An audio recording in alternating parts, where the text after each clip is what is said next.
The maximum drawdown analysis is an important one, and you need to realize different topics or things about that. What is the definition of the maximum drawdown analysis? So it is the largest peak through decline of your portfolio. So either the individual portfolio of the strategy or your overall portfolio.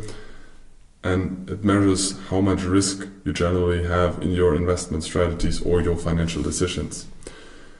It is determined by that percentage, by the drop from the highest to the lowest point you have in those simulations when you know your numbers or your real portfolio. The impact is you will lose confidence.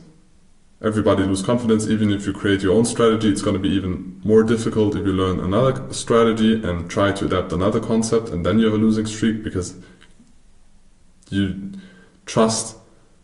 most people trust things, their own things most. So if you create something for your own, you will trust more, you'll have more confidence, and will be more easy to go through a bigger losing period or the maximum drawdown period. But if you learn from somebody else, it's going to be even harder. So you need always to set appropriate stop loss levels, because those, at some point you don't want to be wrong anymore.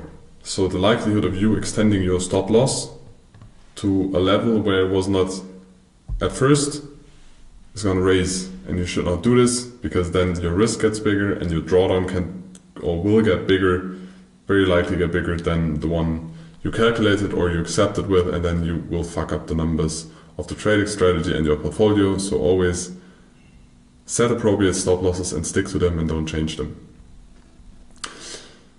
Either you can employ diversification, so you have different strategies, so it is more unlikely that you will have a losing streak in all of the trading strategies or investment decisions at the same time. You can start hedging or just raise your discipline. Just stick to it, and it's just discipline, but discipline is one of the hardest things for us humans, but that way you can minimize the drawdowns. So in conclusion, the drawdown analysis is crucial. So you do the simulations, you track the numbers, you know how high the losing streak can be, and you document the losing streaks in a journal, and also your emotions and your feelings. And either you have multiple strategies, so you have positive emotions and experience, because unlikely that all strategies have the same losing streak at the same time, or you start hedging, so you try to find strategies that are on the opposite side.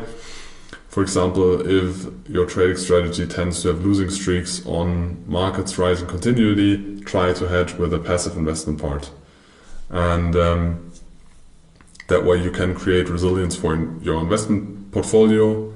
All the rich people in the world diversify their capital. Of course, very often they get rich by focusing capital on one thing, either the business, either one investment decision, whatever. But you hear the success stories on the internet, but you don't hear all the failed stories, all the people that missed it. But at some point, when people created wealth, they diversify different strategies, different assets, different asset classes, different types of investments, different time horizons of investments. And the further you diversify, the more stable the asset allocation or growth is going to be.